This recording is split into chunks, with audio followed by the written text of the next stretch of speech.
que se necesita es fazer.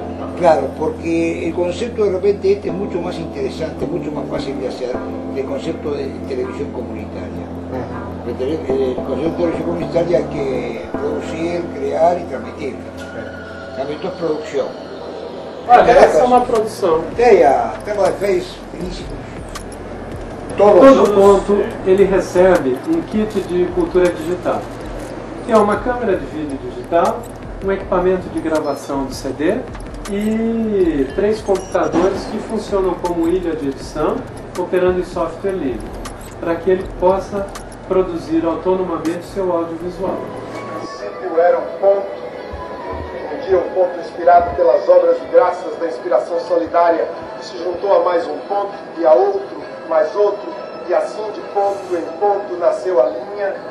Da linha surgiu o desenho para traduzir a ideia, da ideia brotou a força motriz que gerou palavras, sons, formas, imagens, gestos, e mais pontos cresceram para formarem novas linhas e desenhos.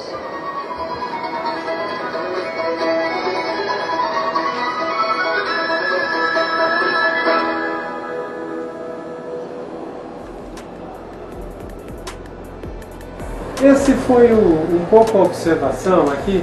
Há 2 anos o Ministério da Cultura enfrentou a discussão sobre a ANCINAV, que era a Agência Nacional do Audiovisual, que acabou não vingando. Não tivemos força política para implementar. Mas essa discussão ficou muito na superestrutura. Com o ponto de cultura, nós fomos por baixo, então semeando, fortalecendo. O alicerce do ponto de cultura conceitual é autonomia, protagonismo e empoderamento social.